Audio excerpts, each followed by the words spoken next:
il n'existe pas de prototype de haut potentiel. Il existe une grande hétérogénéité de profils de haut potentiel, chacun faisant valoir certaines compétences et défaillances. C'est important de retenir ça parce que lorsque on identifie ou la croyance pour identifier un haut potentiel, c'est qu'il réussit tout et que l'individu est à 100% dans l'expérimentation de toute sa haute potentialité, c'est-à-dire de tous les champs de compétences, les champs d'intelligence. Or, c'est complètement faux. On peut être haut potentiel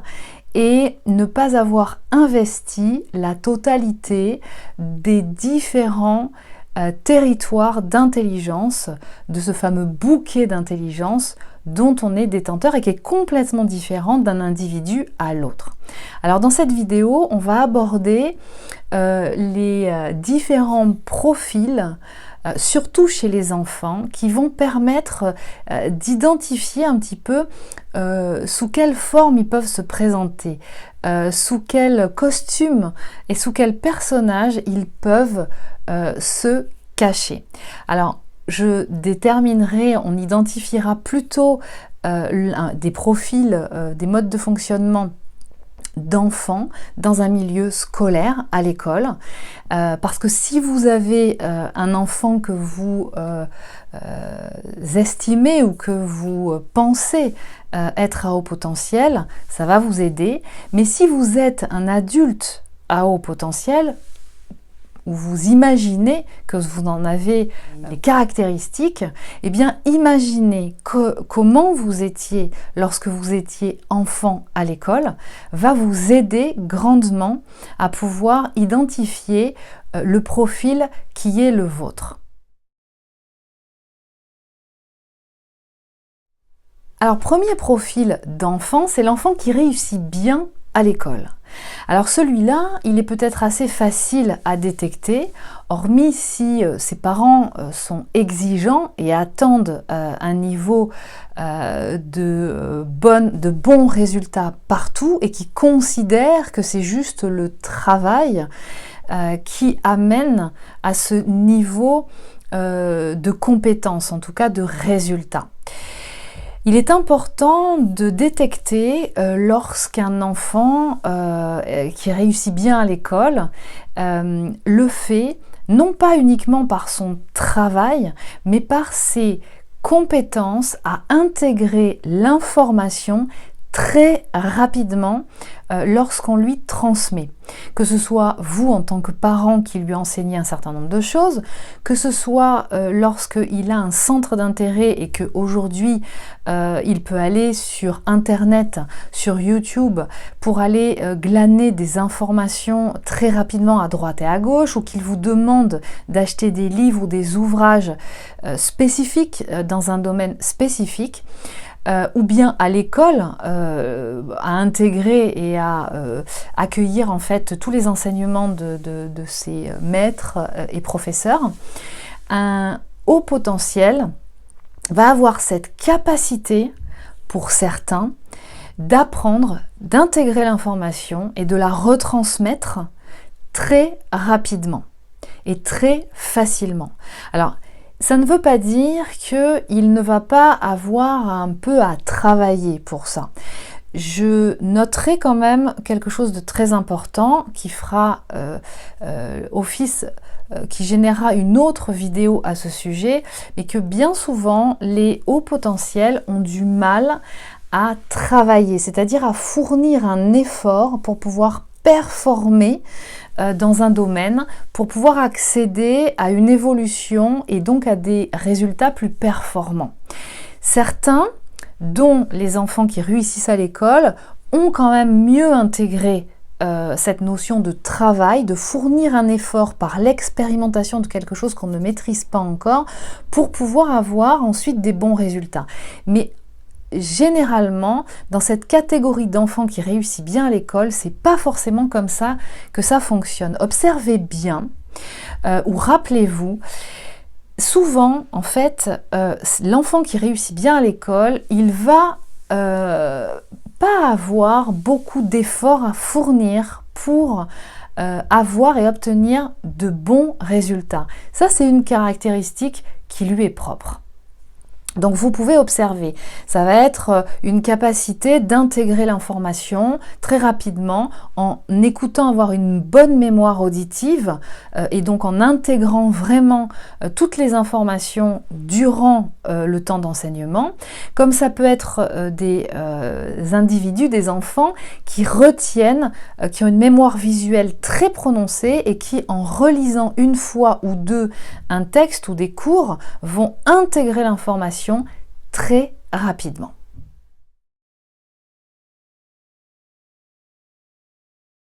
Le deuxième profil, c'est celui de l'enfant qui décroche parce qu'il s'ennuie. Alors, on a l'idée de haut potentiel comme étant des génies en ayant des super bonnes notes à l'école, qui carburent très bien, qui sont premiers de la classe. C'est bien souvent pas le cas. L'enfant qui va décrocher à l'école et qui va s'ennuyer va donner la sensation au professeur de gober les mouches, de regarder un petit peu ce qui l'entoure et du coup de ne pas capter l'information, d'en avoir rien à faire. S'il s'ennuie, le risque c'est que du coup il perde le fil et puis qu'il devienne, ça peut être le cas, un peu le perturbateur de la classe. C'est-à-dire que comme il n'a rien d'autre à faire, soit il va se mettre à lire et faire quelque chose qui n'a rien à voir avec le cours, ce qui va avoir le don d'agacer son professeur ou l'adulte qui lui parle ou qui lui enseigne quelque chose, ou alors il va commencer à faire le pitre, ne voir aucun intérêt en fait à ce qu'on lui enseigne, il ne comprend pas le sens. Il a besoin, le haut potentiel, de trouver du sens à ce qu'il fait. Bien souvent, ce sont aussi des individus qui ont un sens de la curiosité qui est très développé et ce que l'on leur enseigne à l'école ou par la voie classique, sera déjà dépassé, sera déjà intégré. Ce seront des enfants ou des individus qui seront déjà allés chercher beaucoup d'informations de leur propre chef. Du coup, ils ne vont pas trouver de sens ou alors sentir que c'est répétitif, qu'ils le savent déjà à l'enseignement qu'ils reçoivent au moment de la formation ou à l'école. Alors, ce que ça peut donner comme réaction, c'est des conflits ou une incompréhension de la part de l'adulte qui enseigne, parce que si ça devient un élément perturbateur parce qu'il s'ennuie, ça va commencer à devenir un problème pour l'adulte qui ne va pas savoir gérer la situation avec cet élément perturbateur. Si l'enseignant a cette notion et cette connaissance de fonctionnement de haut potentiel, il saura gérer la situation parce qu'il saura que ces individus ont besoin d'avoir de la nourriture intellectuelle. Donc il trouvera le moyen de communiquer avec l'enfant ou avec l'adulte et de pouvoir aller vers lui pour savoir ce qui le gêne et pourquoi il a du mal à rester attentif à l'enseignement qu'il reçoit en classe, de pouvoir recevoir ou capter l'état d'esprit ou la difficulté à écouter ou l'ennui de cet enfant et de pouvoir idéalement adapter son enseignement ou lui donner quelque chose de plus particulier à faire, des exercices un petit peu plus complexes ou alors de compléter l'information précisément pour lui, en lui donnant matière à lire quelque chose de plus durant le cours et de proposer par exemple de produire un exercice ou une présentation, un exposé qui lui permettra justement de compléter son enseignant d'adulte à la classe et de cette façon d'intégrer vraiment l'enfant au potentiel et lui apporter, en fait, lui donner toute sa valeur. Il faut savoir aussi que l'enfant au potentiel s'ennuie parce que lorsque on est en classe, bien souvent on a des rituels un peu répétitifs qui sont tout le temps les mêmes, et il faut savoir que l'enfant haut potentiel, l'individu à haut potentiel, il a cette capacité de s'ennuyer très vite lorsqu'il y a des rituels qui se mettent en place et qui sont très quotidiens, où il n'y a pas de vivacité intellectuelle. Il va s'ennuyer très vite. Donc d'où l'importance vraiment de détecter cet ennui pour ne pas le laisser s'installer. Vous, en tant que parent, si vous avez des enfants ou un enfant dans cette situation-là, parlez-en avec lui et allez voir son enseignant pour pouvoir justement trouver les meilleurs moyens pour mettre en place, pour sensibiliser l'enseignant, en discuter avec lui ou avec elle. Et puis bien entendu, vos outils d'aide en tant que parent pourront être aussi les professionnels que vous aurez choisis pour accompagner vos enfants. Ces professionnels spécialisés dans l'accompagnement justement des hauts potentiels. Alors il y a aussi l'enfant qui manifeste des difficultés spécifiques d'apprentissage, dans ce qu'on appelle les troubles 10, par exemple la dyslexie, la dysorthographie, la dyscalculie, dysplasie. Tous ces troubles qu'on a synthétisés en troubles 10, bien souvent peuvent être manifestés chez les individus à haut potentiel. C'est pas systématique, mais ça peut être associé. Ce qui ne signifie pas que lorsqu'un individu manifeste des troubles 10 est forcément haut potentiel. Mais certains profils de haut potentiel manifestent des troubles 10. Donc il est important aussi de bien identifier ces troubles parce que ça va empêcher l'individu d'accéder et de développer un champ de compétences, un champ d'intelligence qui lui est propre, et ça va tout de suite le ramener dans cet état de difficulté, d'échec. Je vous rappelle que l'individu à haut potentiel a du mal et a peur de l'échec. Il se bloque très facilement, il est ultra perfectionniste. Si les acquisitions et la mise en œuvre et la facilité de mise en œuvre d'un enseignement ou de compétences n'est pas rapide, il va très vite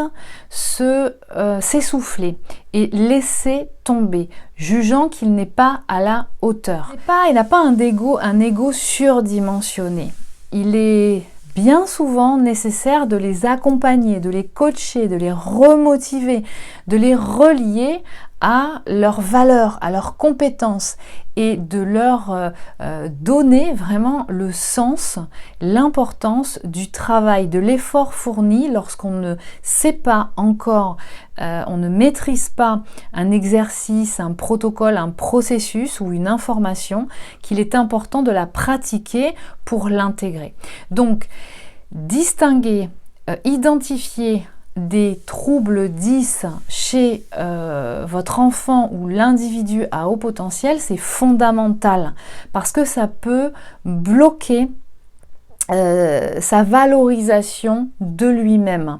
et ça peut bloquer l'acquisition de savoir, l'acquisition de compétences. Et bien entendu, si vous l'identifiez, eh bien forcément vous allez pouvoir mettre en œuvre tous les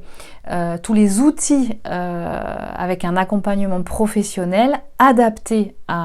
aux troubles 10 que vous avez identifiés pour pouvoir justement lui permettre de continuer, d'évoluer et d'acquérir ses compétences.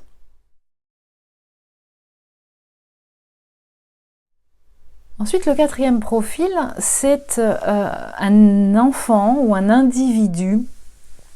dont le haut potentiel est uniquement dans certaines formes d'intelligence.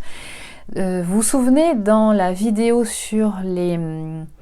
tests pour détection de haut potentiel, je vous avais expliqué comment ça fonctionnait, c'est-à-dire qu'on établit un diagnostic en auditant les différents champs d'intelligence, les formes d'intelligence, de l'individu et de pouvoir établir si il a complètement ou en partie investi ces différents champs d'intelligence. Il se trouve que certains profils de haut potentiel ont des résultats assez homogènes dans leur champ d'intelligence, c'est-à-dire qu'ils ont un bouquet d'intelligence qui est assez vaste, et dans ceux sur lesquels il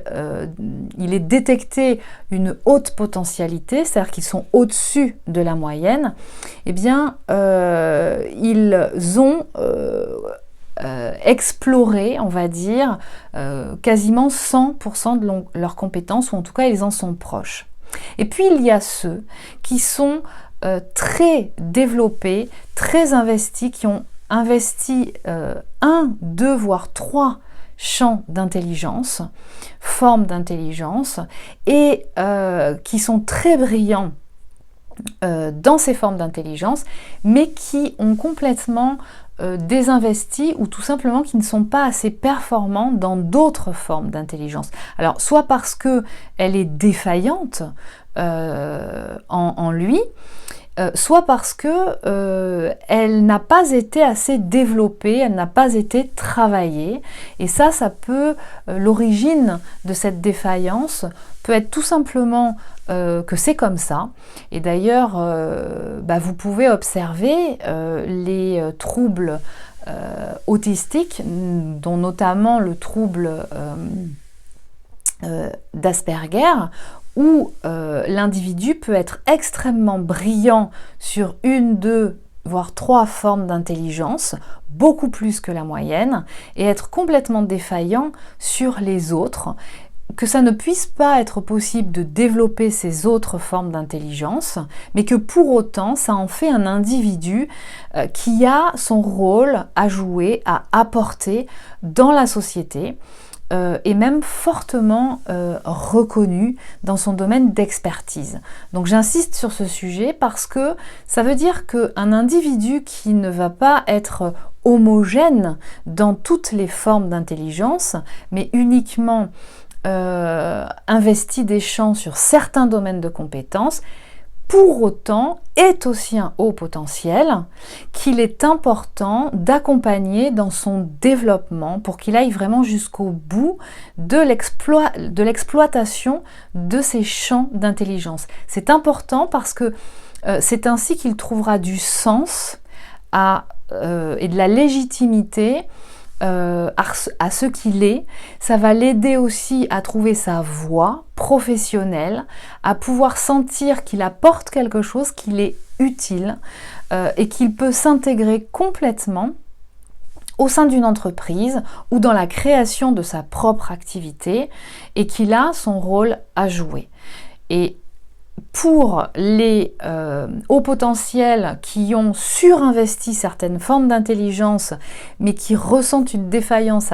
dans d'autres formes d'intelligence, j'insiste sur le fait que vous pouvez travailler et continuer de développer ces formes d'intelligence dont vous êtes détenteur et qui demandent encore à être explorées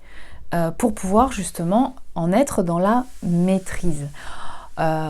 C'est-à-dire qu'en fait, lorsqu'on est un haut potentiel, ça ne veut pas dire qu'on arrive directement avec les champs d'intelligence, les territoires d'intelligence qui nous sont propres, à 100% de ce potentiel de champ d'intelligence. On va nous demander pour certains, de les développer, de les travailler. Et notamment, certaines mémoires, certains traumas, l'environnement culturel, social et familial va jouer un rôle énorme dans le fait que certains champs d'intelligence soient bloqués ou ne soient pas encore complètement déployés, ou bien au contraire aient été accompagnés et donc bien exploités. Et puis il y a l'enfant au potentiel, l'individu au potentiel, qui va passer inaperçu parce qu'il investit de façon homogène toutes ces formes d'intelligence. Donc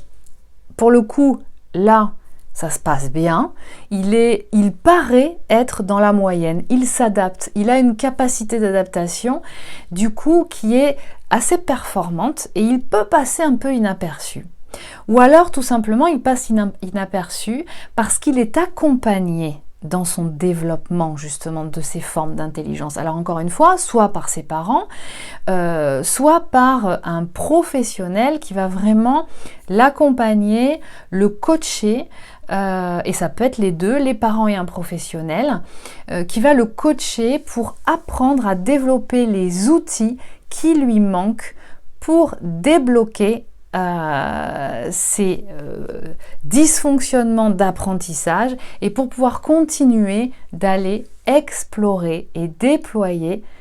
son champ de compétences, être à 100% de son potentiel. Ce qui veut dire que on a toute la vie. Bien entendu, l'enfance est importante. Détecter, identifier un individu au potentiel dès l'enfance, c'est fondamental. Mais n'oubliez pas que si vous détectez l'un de vos enfants, si vous en avez plusieurs, bien souvent, ils le sont tous, mais que il y a différents profils, ils ne fonctionnent pas tous de la même façon, et que si vos enfants sont au potentiel, eh bien, il ne serait pas étonnant que vous aussi, en tant qu'adulte, vous le soyez.